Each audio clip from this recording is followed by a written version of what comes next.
Hi guys, we'll be going through a brief Q&A session on questions for the ISTQB Certified Tester certificate. For those of you that have seen previous videos on my channel, they're mainly videos that are based on the other chapters in the ISTQB syllabus version 4.0, which is the latest syllabus. So you could also review the playlist from those videos or review the other videos to get some practice questions on those other chapters and prepare you for your exam. Like I said on previous videos, these are just short questions. So if you're interested in the material, please go on my information or about info section on my channel, and then you find a link to the material you can purchase from Amazon or other merchants such as Smashwords and other popular merchants out there, or you can just reach out to me and I'll provide you a link to where you can get the material. Straight to the questions for this video on test tools Q&A section. So for the first question, basically it states that which of the following are not the main objectives of a test management tool? Question 1. Which of the following are not the main objectives of a test management tool? Option A, management of requirement traceability. B, penalizing testers for false positive defects. C, producing information that fits the organization's needs. And D, management being able to use data generated to monitor test progress. Do you know what the answer is? Any ideas?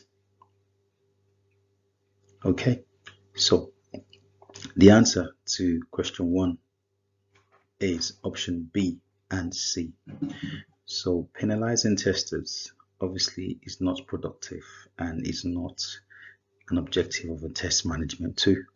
Test management tool is basically used to manage the test process and to guide the test process so you can complete the testing on time and ensure quality of the test object or product that is being tested.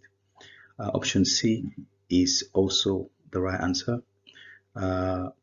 This option, producing information that fits the organization's need, is actually done at the initial phase, which is to do with running a pilot for the appropriate tool that serves the business requirement or that fits the business case for that initiative. Okay, so option 2 or question number 2, my apologies. What type of tool can developers use to adhere to coding standards and decrease development coding time? So the options are A, unit test execution tool.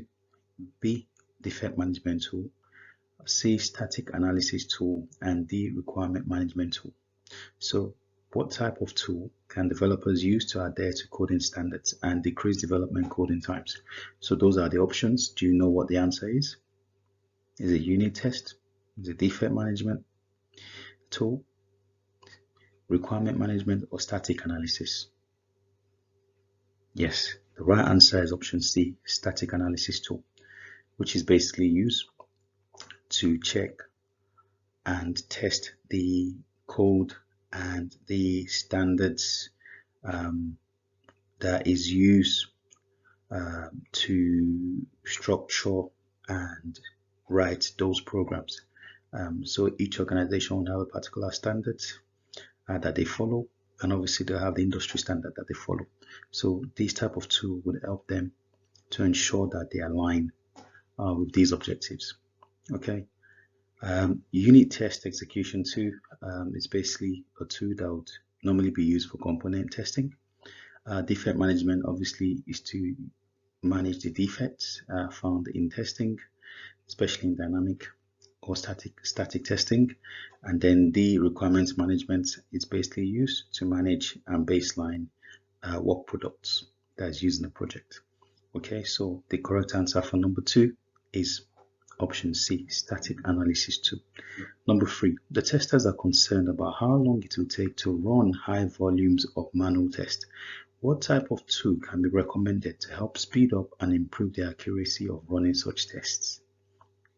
So what kind of tool can speed up and improve accuracy of running tests that is based on, or tests that would allow for high volume of manual tests to be executed more quickly? So do you know what the answer is? Okay, the answer to question number 3 is a test execution tool or a test automation tool. All right, so test execution tool, we can execute our test in a particular order or sequence that we want, usually based on risks or based on other factors for specific to the project.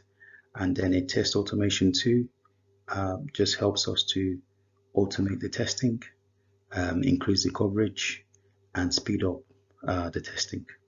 So thanks so much for being part of my short session today. I hope you've been able to grasp some things from this session, and I hope to follow up with more videos in the future. So if you like this content, please like or subscribe, and